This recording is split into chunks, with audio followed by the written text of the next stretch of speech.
I check my DMs. If you do get an answer back from me, which you will, just remember I'm sitting on the toilet when I'm DMing you back, because that's the only time that I have time to sit there.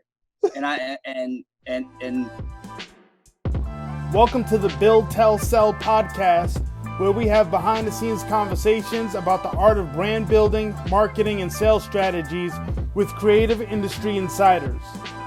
I'm your host, Pell, of PELNYC. James Ferrell is the Chief Operating Officer and Head of Marketing for Sprayground.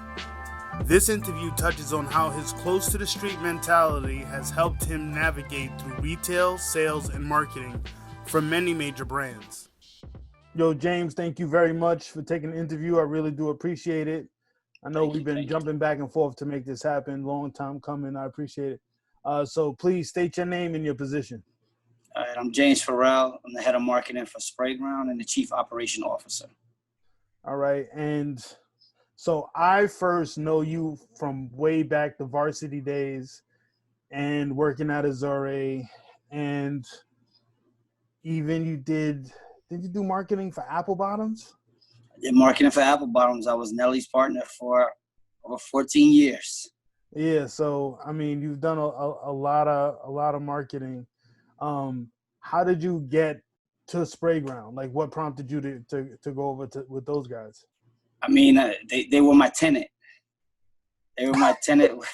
And a long story short, they were my tenants. They started out as my tenants. And I used to just go back there by them. They were cool young guys growing up in the business.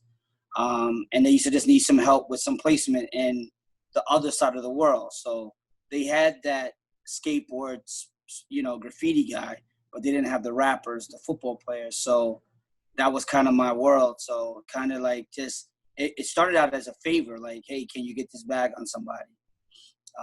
And then it just, over the course of time, how friendships go, I ended up here. Wow. So, I didn't want to go too deep back into your history because I know you have you've done a lot. I've known you for a while and you've pulled off some miracles. And I mean, one of them was when we worked at Azure together, getting product on the cover of Playboy. Playboy and Penthouse magazine. Yeah, and I remember the big one was Ron Artest at the time. Yes. And that was the Playboy cover, correct? That was the Penthouse cover. That was Penthouse. Yep, that was right after he came off his suspension. Yeah, so, and that was, but the Playboy one, you was the first one to have a male on the cover of Playboy, was it? So Playboy was in 2002. I was the first person to put urban clothing, introduced it to Playboy. Got you. And then for Penthouse, Ron Artest was the second man to ever grace the cover of the Penthouse cover after Howard Stern.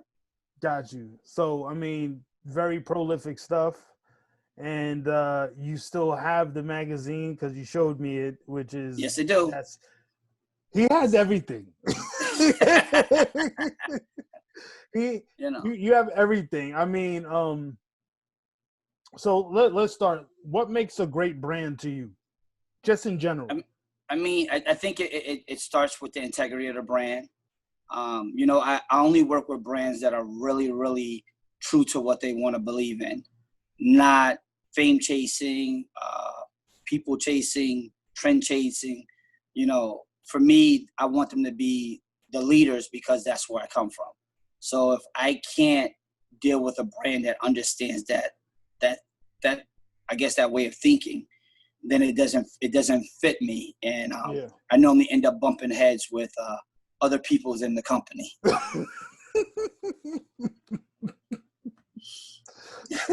Trust me, they don't want to bump heads. We'll just leave it at that. That's it. You're a very genuine dude, and you've been there for me on several things, with the art and what have you. So I definitely understand your need for authenticity in what you do. And you have a crazy Hennessy collection. Yes, I do. Like, so you told me about the Hennessy Collection before I came up to your old office. Correct. And there's no describing this collection. I'll ask you one simple thing so people can get the gravity of this. What year is the oldest bottle that you have? I have a bottle that right now to date would be 251 years old. Hennessy. And it would be from the third year that Hennessy was in existence. Crazy. And what number Hennessy collector are you? In the United States, I'm still ranked between 1 and 2, more closer to 1 because it's one bottle that's a controversy that I had to get it and refill it. So technically, somebody that had that bottle, can say they had a better collection, but it was the Roots bottle that they only had did 30 bottles, and I had to get it from Black to say, hey, give me that empty bottle so I can fill it. But I do have every bottle of collectible Hennessy that they have on the market, all the way down to their anniversaries that they give to their employees. Wow. Yeah, so I took Hennessy sends you that? No, you believe it or not, people can say I'm crazy because I do have a lot of connections, but every bottle of Hennessy that I have in my collection, I have bought with my own money, not asked anybody for anything. I traveled for 2.5 years just collecting Hennessy bottles, and just taking a break. Yeah. Wait, and where do you rank in the world? Probably in the world, probably around 6 or 7 right now. It's a guy, I can say we're a good friend through the internet, but his name is Don Hennessy, and he's probably the number 1 ranked guy, and then everybody falls under him. Nobody has more bottles, nobody has more collectibles than this guy out of Germany. Wow. Yeah. Yeah, when I saw a bottle that you had, it was long, skinny, looked like a wine bottle. I don't know if that's the old one, but that was pretty old, and it's not even cognac. It's like wine or sherry or something like that. Yeah, so that was their champagne. Yeah. Hennessy champagne. Crazy. So you also were in retail. How was it when you were building your retail brand, and what have you learned from then that has helped you now in brand building? I mean, I guess always going back to the original thing that, when I first started in retail and I started having stores, I was the oddball out, I'm the young Black kid in the hood trying to open a store and trying to convince Nike and all these brands to give me a shot. But, once they gave me my shot, I just built a brand in Jersey that was untouchable, that I had guys coming as far as from, Miami just to go shopping because I guess I was always that forefront guy, when Coogee first came out, I was there, when Iceberg first came out, I was there. So I feel that I always had that edge up because, if you're a street kid, you know what you want to wear and kind of, I had that following, I had that respect of the kids, I can say around the United States, they gave me a respect that would come out to the stores. So, when nobody believed in Timberland in the 80s, we opened the Timberland account. And then, in the mid 90s when, Tretch and everybody started putting on the 40 belows, we were the only store to have them, Tretch bought the 40 belows out of my store. So, oh, wow. So having that retail experience, what points of that do you still carry over today? I think what gives me an upper edge on a lot of people is that I think as still a retailer, like I understand that retail side of that needs that, you have to be in support of your retailers. Because I tell them without them, we can have the dopest brand, but if there's nobody to buy it, it's just gonna sit there. It's our favorite brand, but you got to learn how to take care of the retailers. Sometimes you have to bend the rules a little bit. Sometimes you have to just suck it up. Like it's retail partners that sometimes you don't want to go in bed with, but you have no choice because you got to survive. Yeah, you got to play the game. That's it. Yeah, and some of them are keeping your brand afloat. So yeah.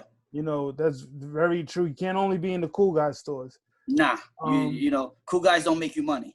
Yeah. So Sprayground was your tenant. And I know, you know, I've known you for a while, so I know you also been in real estate. How has that, I mean, why still do marketing? I mean, it's my passion.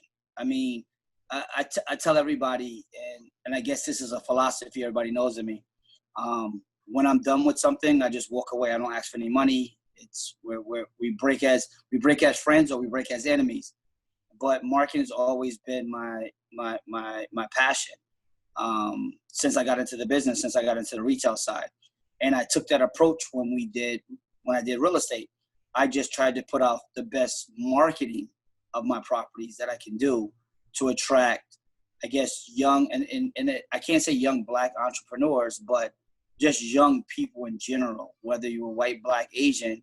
I just wanted to give you something that other property managers and property owners could not give you. So, and, you know, when that started, you know, of course I started in Harlem like everybody else, and you're going to buy some brownstones, but it had to make something that made it something exclusive, something that was different. So, you know, every time that I wanted to buy a brownstone, I always had in mind that everything had to be compact in that apartment so that the person would feel at home and they had all of their needs. So we always had washer dryers. We always had, you know, big showers, like everything that a young entrepreneur would want in their apartment, and always put a roof deck up there because we know they like to partake in other activities, and they could go to the roof before it became somewhat of a legal I feel you. piece in the States. Yeah. So in your branding, how would you define your personal brand? The first personal brand of James. I mean, you know, anybody like you, everybody knows me. I was the, you know, some people knew me when I was skinny, and then I got fat, and then I got skinny again, and then I got a little bit, you know, put a little bit of weight on. But one thing that nobody can ever say in this business that I've changed. I came in here wearing sweatpants and white T-shirts, and to this day, I still wear sweatpants and white T-shirts. You know, some people look at it as, you know, the person that I looked up in this business to for a little while that didn't change, not as far as sometimes business ethics, but of the way he came into business, was Russell Simmons. Russell came in wearing Shelto Adidas, blue jeans, sweatsuits, and he didn't make a difference how much money he made. He didn't change. Yeah. So he stayed to core of what he was. And I just felt that when you fame chase, you lose your inner self. So I just feel that, you know what, people knows me, you know, I'm known for white, you know, my white tees and my sweatpants, and I'll show up at your club. You're going to let me in or you're not going to let me in, but I'm not going to change because everybody else went to the skinny jeans, or, you know, I'm going to do this. Nah, I'm good. I'm happy, you know, what they put me in and how they brought me up. Nah, I feel you. If there was a brand outside of clothing, whatever, what's one brand that you would love to get your hands on to help mold? I mean, it might sound very cliche, but the one brand that I always like, if somebody says, where would you want to work at the end of your career? It was always with Nike and Brand Jordan. I did have, you know, I have a great relationship because of Nelly with Brand Jordan and Michael Jordan because they were partners. It's just, I feel that I know they clout chase and stuff, but they do hold a lot of truth to my upbringing and when I was growing up and what it meant to me. So like that would be a brand that I haven't touched, you know, other than a sponsorship with them when they sent me free sneakers. But but it would be a brand that, you know, it would be something that I would look forward to getting up. Like, you know, like Sprayground, like, you know, people don't understand. I get up here, I wake up, I come to the office at 6 a.m. and I go home at 12 at night. I don't have to do that, but it's because I like it so much. I love it. Like, it's a part of me. I mean, I can attest to that because I remember your old office, used to be in there. Yeah. You know, it's, you know, even when we worked together at Azori and Indigo Red, you know, I took those brands on as, you know, they were mine. I woke up in the morning and people understood that, hey, look, you know, this is what he believes in, you know, and artists believe it that way. And everybody, like I tell everybody, remember when you worked at the company, why are people wearing other brands in the office? If we are a clothing brand, everybody's supposed to have our clothes on. True indeed. What's going to make a buyer want to buy us if our salespeople don't wear it? Our reception doesn't wear it. Like, it's part of life. If you work for Levi, you work for Nike, you better not come on that campus with a pair of Adidas on. You better not, like, that's your job now. That's true indeed. Brand integrity is very important. You know, if you don't believe in where you work, then don't be there. Yeah. Like, don't be a paper chaser. No, that's true. That's true. So when you was a kid, what was your favorite cereal brand? I mean, I had two. and since I was a kid, I've been mixing them. And now, over 50 years later, they make the cereal the way I mixed it. I used to mix Lucky Charms and Frosted Flakes together. What? Yes. And now they make Frosted Flakes with the Lucky Charms marshmallows. For real? Yep. Oh, God. You must be in heaven. That's it. That was like, you know, that was my favorite. Like, that was my go-to. Like, you know, I can't say that I grew up poor, but I didn't grow up, you know, the wealthiest of wealth. So I got, you know, you had to make do. So we used to laugh. Like, you have a half a box of this cereal, you have a half a box of this cereal. And my dad would just mix it all up and be like, yo, now you got a full box. Don't bother me for a week. Like, this is what you're going to eat. You can have this, or you can have some mayonnaise sandwiches or some syrup sandwiches. You take your pick, but this is what you're going to have today. Nah, I feel you. What made you get into marketing from the transition from retail? What prompted that? I mean, when I got into the business, I wasn't, I guess, when I had varsity, I wasn't so much the salesman mentality. Wait, you started with them doing sales? I started in sales because of the store? Because of the store, and a mutual friend of ours, Mr. Ron Poison, said, hey, look, when you want to go into, you know, come to the other side, come over here. And I can remember him telling me, hey, look, we're gonna stick you in the Midwest. Yeah. Well, let's dial back a little bit. That's Ron Poison, owner of the denim company Cult of Individuality. So it goes that far. All right. So he wanted to put you in the Midwest?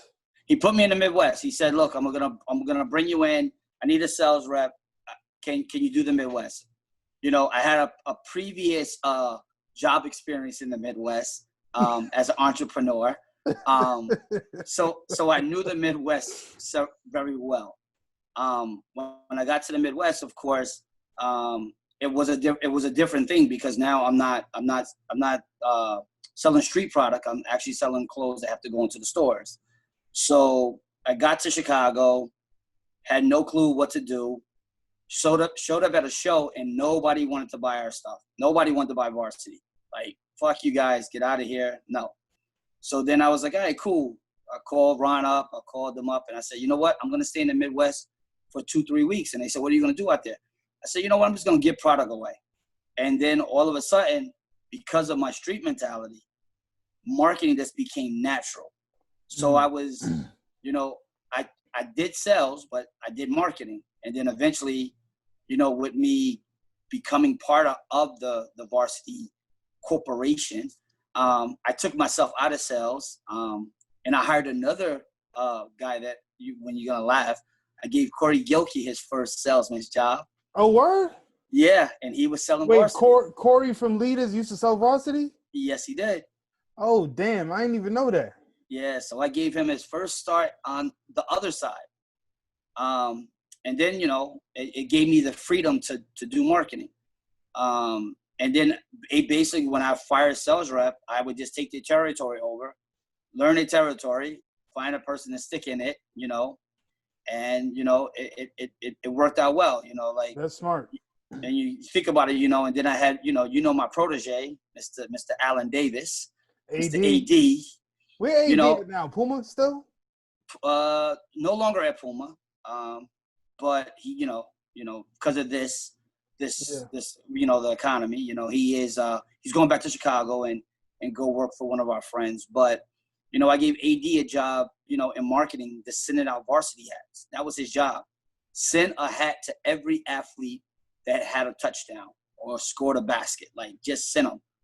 And, we learned marketing. I just took what I knew in the streets and how to maneuver and turned it into who I became as a marketing guy. How did you make so many connections to, like, mad people, man, like various athletes, entertainers, like all over the place? Some came from when I had the store, like the football players, the athletes all used to come to my store, especially the local guys, the Giants, the Jets, the Knicks, the Nets. The rappers, they knew me from a different profession. So they all used to see me in the street. And when I became a brand, they used to just support it, And then I got, I guess I can say I knocked on wood, and I worked with the Yin Yang twins for years.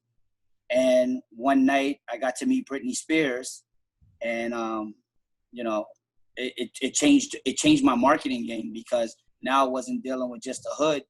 I'm on the E channel with Britney Spears putting varsity on. I got the biggest, white artists at the time, white female artists wearing my clothes.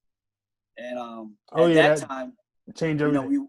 You were at the brand that I ended up coming over to. And those counterparts over there was trying to figure out how we were doing what we were doing. Oh yeah. It was a big issue of, why is this little brand out of this kid's basement getting more pops and more hits than we are? And I guess I guess I made a niche for myself because of the fact that I wasn't scared to do that. Some of the things that other people wouldn't do, like you say, Azure and Indigo Red being in Penthouse and Playboy, you knew what was said in the office. This will never work. Nobody's gonna care about that. It was the biggest thing on the market. Everybody talked about it. Yeah, most definitely. You have some things at that time that were like game changers and equivalent to going viral, especially when you're the first at doing something. What to you makes up a good marketing campaign? Back then, it was all street grind. Let me, you gotta hit the streets and get the people. But now I think it's a combination, because everybody lives on their phones. Everybody lives in the moment. So you have to have that moment, that who they want to see in your product. And knock on wood, we tend to get, like, for some odd reason, one way or another, the hot artist, whether his management or himself, we seem to kind of cross paths in the good life or the bad life. So I think that total package for me is just making it all work together. So it becomes social media, but it's still some of that grind that you have to get out there and just and take a chance. Yeah. It's just and now you really got to take chances. And I just feel like you say, I have a genuine heart. People see where it comes from. And I like to give back. I took for many years of growing up from a lot of communities, a lot of cities, and I just felt that the brand that I'm at now with Sprayground, and what we did in Crenshaw, what we did in Houston, what we did I know in you Dallas. do a lot of giveaways with the bags. Yeah, so we were the first brand to give Crenshaw High School, every kid in Crenshaw High School, a brand new backpack, a brand new, not $20 backpack. They gave them a $120 backpack for with all of their school supplies. And it's when I didn't have an LA market. Nobody was buying the brand on the West Coast. We had a couple, you could say little stores, but we didn't have the Shoe Palace of the world and stuff like that. But once we did that, it opened the eyes. It's bad to say, and this is a statistic I tell everybody that I love to look at. I went to LA. I partnered up with two rival gangs, the Bloods and the Crips, and there's over 250,000 gangbangers in the LA County. If you look at the average family, it's 5 kids per family. If I can get 1/10 of them to buy the brand and support the brand, I have a brand in LA. Yeah. I got 22% of that business. Like, those kids wear it religiously. And, you know, we did that in Dallas. I did that in Chicago. Yeah, but I'm it not also gonna, starts with a genuine idea and movement, yep. you And, know. and keep it to your word. Yeah. That's one thing that marketing people that I have met over the course of years, they promise a lot, but they don't deliver. I'll promise you and I'll over deliver for you because I want you to know that I'm a man of my word. I And mean, no matter, I can attest to that, you know, because when I did the art show, the 25th year for the Air Max, and you told me you was gonna come through with the film crew, and not only did you do that, but you also had like a host. I was like, yeah, yo, what is yeah, this? nah. And you're like, the content's yours. Yeah, You like know, I believe in friendships. Like, you know, everything, you know, I think that's what the younger marketing guys don't understand. Everything is not a dollar amount. Some things you have to do from your heart, and then you're just doing it from your heart. You're not looking for a return. You're not looking for like, hey, what can I get out of this? How, you know, it's just I'm doing it. Like, and it works. Sometimes it works. Sometimes it fails. yeah. You know, some people take that kindness for weakness, and you know, they get on the other side. But, you know, at the end of the day, you know, people saw that. Like, you know, even like we can go back to the Zore days, you know, when the marketing side of the brand didn't want to support it, some things, you know, I never hesitate to pull out of my own pocket to make a point. Like, I always believe put your money where your mouth is at. So if I tell you that this is going to work and you don't want to pay for it, I'll pay for it and you pay me back. Yeah. And if you don't want to pay me back, okay, cool, that's good. But, you know, that starts to sever that bridge. Yeah. You know, and we all know that's how that bridge got severed. But it was cool. You know, I believe in, you know, for kids, you know, like I said, you know, for over 20 years, I destroyed these neighborhoods. And now it feels good to go through these same neighborhoods that I destroyed and people pat you on your back. And I feel that that's the biggest gratitude, you know, for me, to be able to go back and we're not going to talk about what you did to destroy these neighborhoods. Correct. But what's one of the biggest marketing missteps that you've had, you know, dealing with the brand? Sometimes partner with the wrong person. You know, I can't say that I'm perfect and I pick the right people, but sometimes you pick a person and you think that's who it is, and you invest a lot of money in them. And at Sprayground, I can't lie. I've invested in young artists, and while they were grinding, they were super, super supportive. But when I opened the door and got them on the radio and got them in campaigns and other things, they closed the door. You know, wow. A lot of female artists out there know who I'm talking about.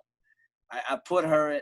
I actually signed her when she had 500 followers, and she has 2.8 million followers, and she won't even answer a phone call. But her boyfriend just put us in a song, so I guess some pillow talk is talked out there. But she has not lived up to her part. But you know, yeah, wow. I mean, I think that's some of the mishaps, and you know, sometimes, you know, I still have that old school mentality, and I think sometimes that you know, messes me up to some extent now. That in what sense, of holding to one's word?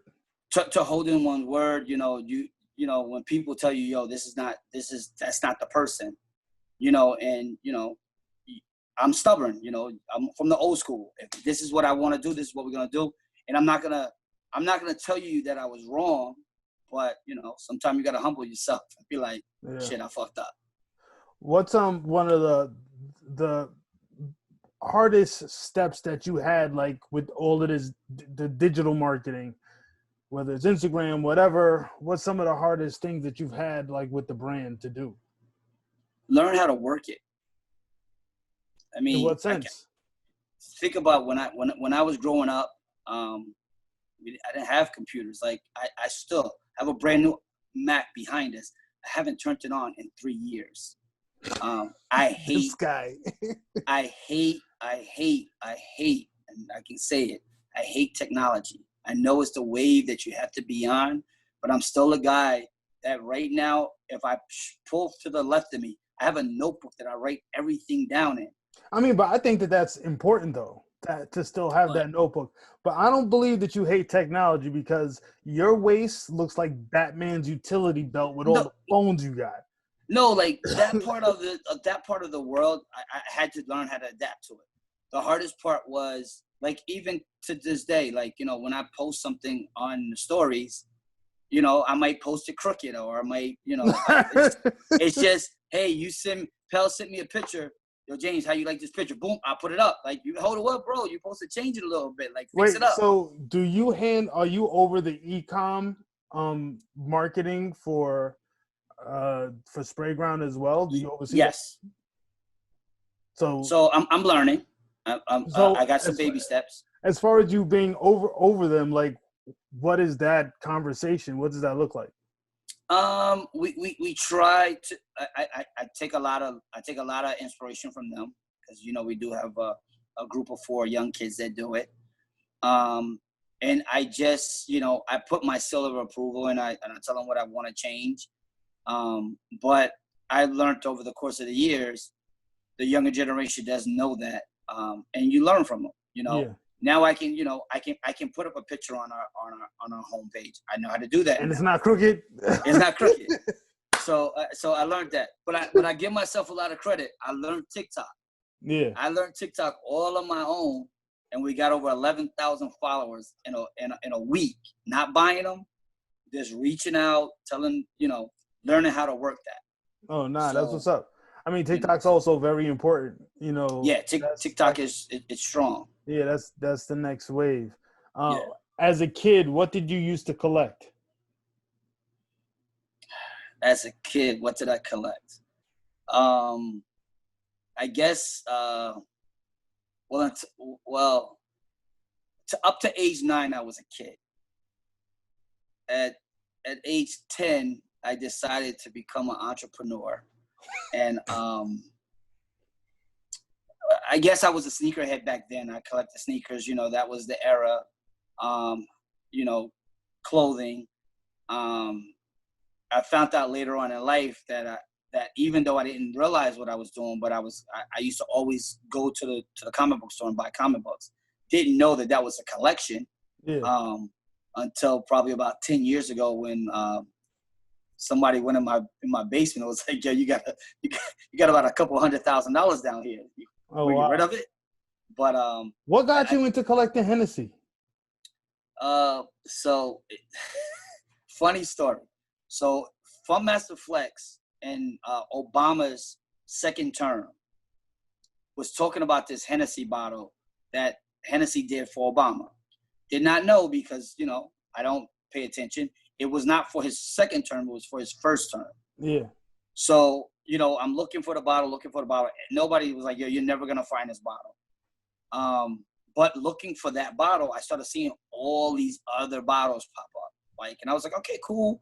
So I started getting these little other bottles. I think I got about 6 or 8, and then I finally found the Obama bottle.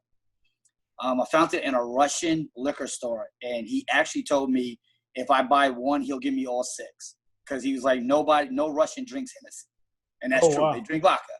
So I was like, all right, cool. So I thought I was a tough guy. You know, I thought I was pretty good. And this is MySpace days. Don't think this is not even Facebook days. This is MySpace days. I put my little Hennessy collection up. And this guy called Don Hennessy, that we became friends, he was like, "Nice starter collection." It's like, "Nice starter collection? What the fuck? What is this guy telling me I got nice?" So I go to his page and I see all these bottles. I'm like, shit. So you got to do what everybody does.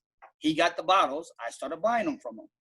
But then as I started to get more into it, and I saw that it wasn't so much about collecting, it was about an investment that, you know, in South Korea and Chinese things, they actually trade with cognac. So I was like, all right, cool. Let me get a little deeper into this. And before I realized it,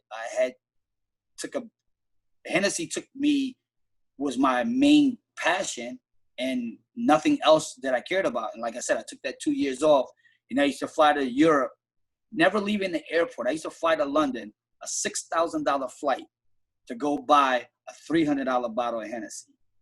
Because it was the feeling of buying it, not buying it on the internet and having it sent to you. That was boring. It was fun to say, I never left the airport. I just went and bought 12 bottles, got back on a plane. That was the fun part. And, you know, it just grew. And I guess, you know, as a kid and as a teenager, we drunk Hennessy. Because of the fact that I was part of the Spanish guys, this terror squad thing, you know, that was our big drink of the day. And I guess it just stuck with me. But prior to that, didn't realize that I was collecting Patron on all of my apple bottom days, because VH1, the Video Music Awards, Patron used to always sponsor a limited edition bottle. So I had like 14 of those bottles in the basement. Oh, wow. So I think I do have an addictive personality. If I like something, I go at it at 100%. I mean, that's not bad though. I mean, I think that also is some of the things. It's an element that's needed for success. Yeah. In order for a person to move forward, you know, with you doing sales, how closely do you still work with like the sales reps with the marketing? Believe it or not, I'm still that marketing guy that will go on the road with my sales guys. Talk to the stores, let them know that we're going to support them. So I'm with them hand in hand. So if you want to say where I lie in their lives, I'm probably between 60 and 70% of their lives. Like, they know that what they want to sell and they feel what they feel is going to be hot, then, you know, it's my job to make that part for them. So I still get up and get on airplane rides, go to shows with the guys. I still do road trips with the guys. I show up to hotel shows with the guys. So I still believe in that hands-on mentality. Not that I'm watching them, but I still want to know. That's what keeps me relevant, you know. Yeah. I'm over 50 now. So, it becomes that time when what we used to call some of those old garmentos, dinosaurs. Yeah. You know, eventually I'm going to be called the dinosaur, and the old man in the room have to sit down. I don't want to be the old man in the club with keys, shaking my keys, trying to get the young girl. So, so I just think, you know, I think I stay relevant right now. And I think the salespeople keep me relevant because of the fact that, you know, they want to go on the road. So let's do it. No, I think that's important for designers as well I think it's important for each different department, sales, marketing, design, to all talk to one another so they just have a great overview. What are some of the misconceptions that you had about the direct-to-consumer market? You know, because I was from that old school, I felt that direct-to-consumer we were losing that part of it because of the fact that, you know, I still believed in a person wanted to touch stuff. They didn't want to just order off the internet and come to their house. They still wanted to go out to stores.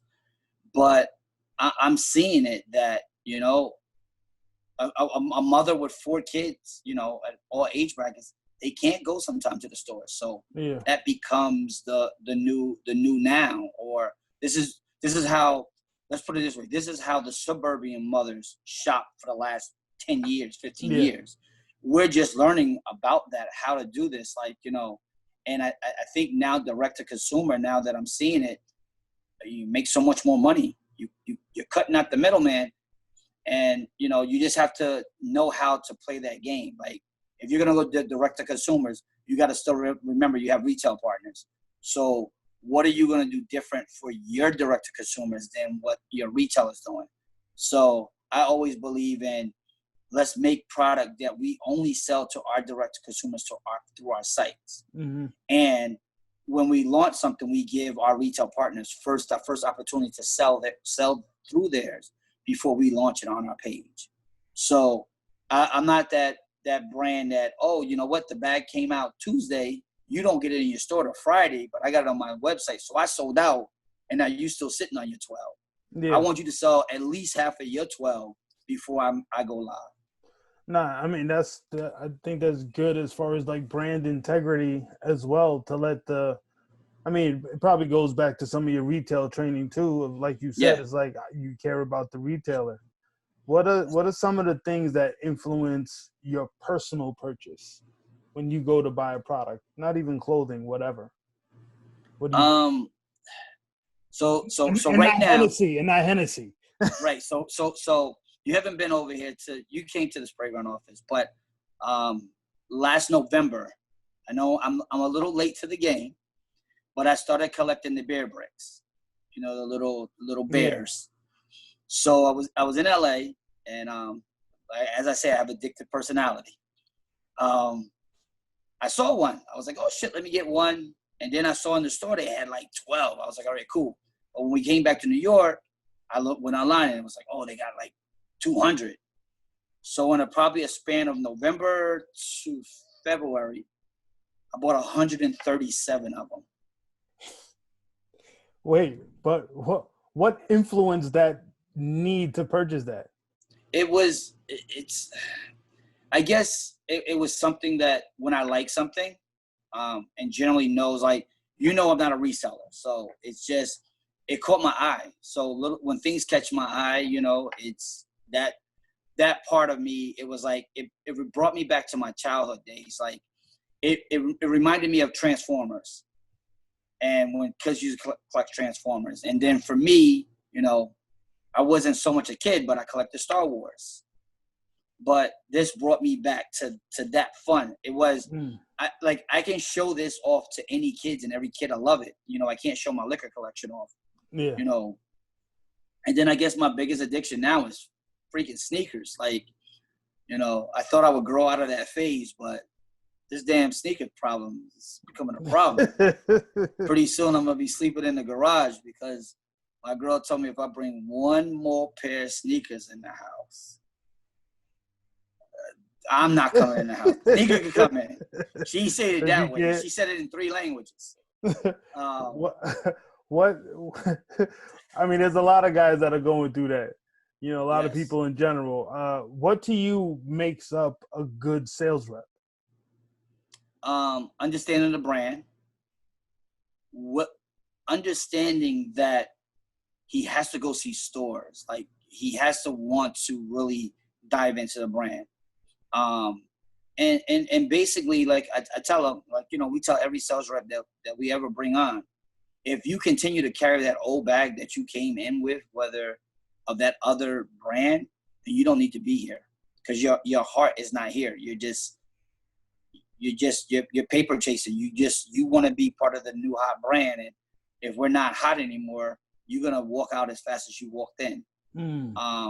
So I look at, number one, their track record. You know how it is. Some of these sales rep, every 6 months they had a new brand. Sometimes you can't keep a track of how fast they are. So when we hire somebody, we want them to at least be there at their previous job, no matter what happened. You know, 2-3 years. Like, you put some groundwork in. You built a rapport with somebody.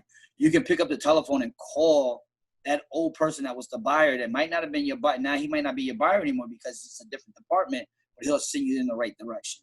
Yeah. You know, and how I say that you have to fit into our world. Like, you know, it's a joke, but I stand truly to this. If you work for the brand and you do not do any types of substances, whether it's alcohol or smoke, then this is not the brand for you. Because I feel that you are square, cornball, and you do not understand a culture. Yo, that was a good one.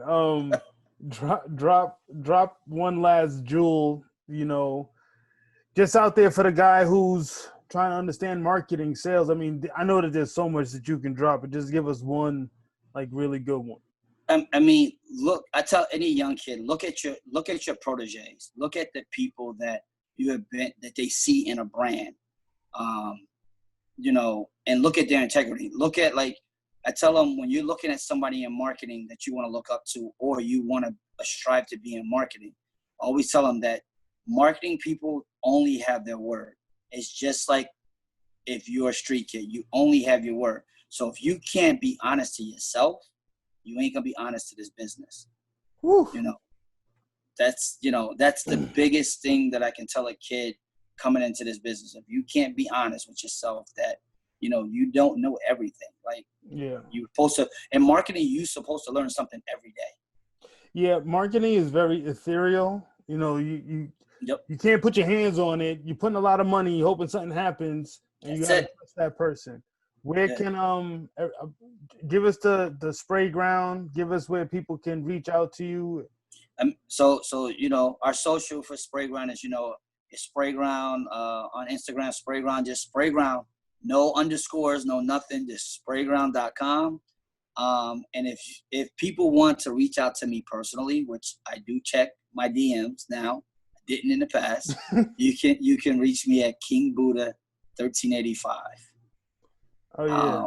And I will answer you in a timely fashion, but I do get around to doing it.